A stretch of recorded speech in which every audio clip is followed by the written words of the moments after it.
Value zone hyper mart Nandamuri Balakrishna గారిచే November 28న నాచారంలో గొప్ప ప్రారంభం. నమస్తే, వెల్కమ్ టు సుమన్ టీవీ. నేను మీ సుమన్ టీవీ ఉషా.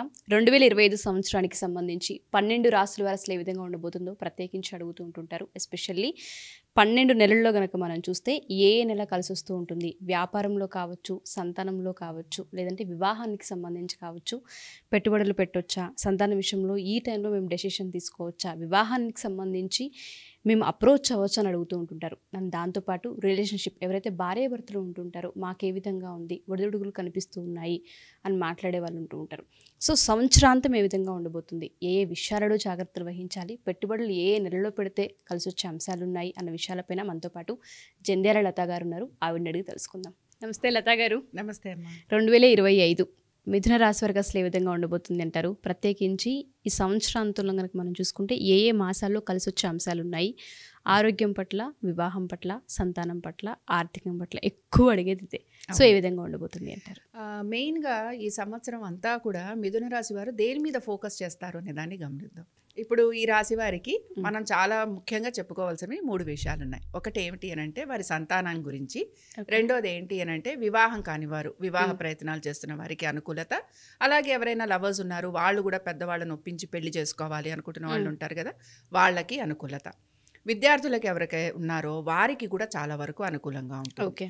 అలాగే ఏమైనా ఇన్వెస్ట్మెంట్స్ చేస్తున్నవారు, ముఖ్యంగా నేను మాట్లాడేది షేర్స్ గురించి మాట్లాడుతున్నాను. షేర్స్ గురించి ఇన్వెస్ట్ చేస్తున్న వారు ఎవరైతే ఉంటారో వారికి కూడా బాగుంటుంది.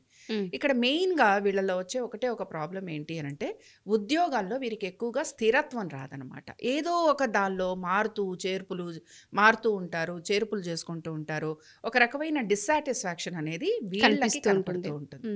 అంటే వివాహం కాని వారు ఉన్నారు, వాళ్ళు చక్కగా పెళ్లి చేసుకుంటారు, బాగానే ఉంటుంది. కానీ తర్వాత ఏంటంటే మేము ఇంకొంచెం ఆగుండాల్సింది, లేకపోతే మేము కరెక్ట్ స్టెప్ తీసుకున్నామా లేదా, లేకపోతే మేము డెసిషన్ కరెక్ట్గా ఉందా లేదా, కరెక్ట్ ఫ్యామిలీలోకి వచ్చామా రాలేదా, ఇలాంటి ఆలోచన ఎక్కువగా చేస్తూ ఉంటారు.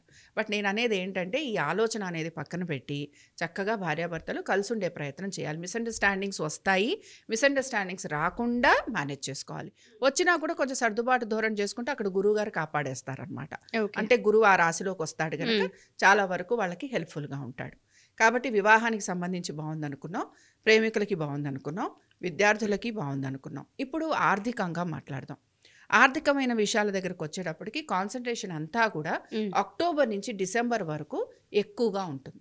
ఇందాక నేను ఒక మాట చెప్పాను, ఉద్యోగస్తులకి వాళ్ళు తీసుకున్న డెసిషన్ కరెక్ట్గా ఉందా లేదా అనే ఒక ఆలోచన వస్తుంది, అలాగే స్థిరత్వం రాదు అని. కాబట్టి ఈ అక్టోబర్ నుంచి డిసెంబర్ వరకు కూడా ఈ రాశి వారికి ఉద్యోగస్తులు మార్పులు చేర్పులు చేసుకునే అవకాశాలు ఎక్కువగా ఉంటాయి.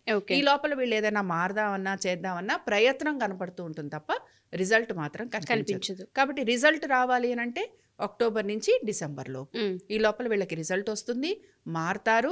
ఆర్థికంగా కూడా ఈ పీరియడ్ వీళ్ళకి చాలా అనుకూలంగా ఉంటుంది. అంటే ఏదైతే ఒక మార్పు తీసుకుంటారో దాని వలన ఆర్థికంగా అనుకూలత అనేది కనబడుతుంది. కాబట్టి ఓవరాల్గా కూడా మెయిన్గా ఎవరైతే వివాహ ప్రయత్నాలు చేస్తున్నారో, మిథున రాశి వారు ఎవరైతే మాకు అసలు బాగాలేదు, మేము చాలా ఇబ్బంది పడిపోతున్నాం అనుకుంటున్నారో వారందరికీ కూడా ఈ సంవత్సరం ఆర్థికంగా బాగుందని చెప్పుకుంటున్నాం. అలాగే సంతానానికి అభివృద్ధి ఉంటుంది అనుకుంటున్నాం, మిగతా అన్ని కూడా బాగుంటుందనే చెప్పుకుంటున్నాం. ఎగ్జాక్ట్లీ. సో వివాహ ప్రయత్నం ఎవరైతే చేస్తూ ఉంటారో వాళ్ళకి కలిసి వస్తుందని మీరు చెప్తున్నారు కాబట్టి అడుగుతున్నాను.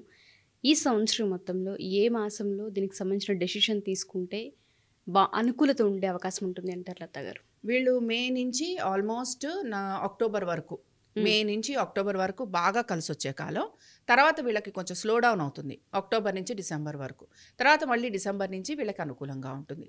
ఈ లోపల ఏంటంటే ఈ అక్టోబర్ నుంచి డిసెంబర్ వరకు కూడా ఉద్యోగస్తులు ఎవరైతే ఉన్నారో వారు ఎక్కువగా వాళ్ళ ఉద్యోగం మీద ఫోకస్ చేయటం కనపడుతుంది. ఇందాక చెప్పాను కదా, ఉద్యోగంలో మారాలనుకోవటం కానీ, ఆర్థికంగా అనుకూలత కోసం వేరే ఉద్యోగ ప్రయత్నాలు చేయటం కానీ ఇలాంటివి ఉంటాయి. విదేశాలకు వెళ్ళాలనే ప్రయత్నం చేసినా లేకపోతే వీటిల్లో ఏంటంటే కొద్దిగా సమయం పడుతూ ఉంటుంది. మెయిన్గా ఈ సంవత్సరం వీళ్ళు ఫోకస్ చేయాల్సింది అంతా కూడా వీళ్ళ ఒక కెరియర్ గురించే.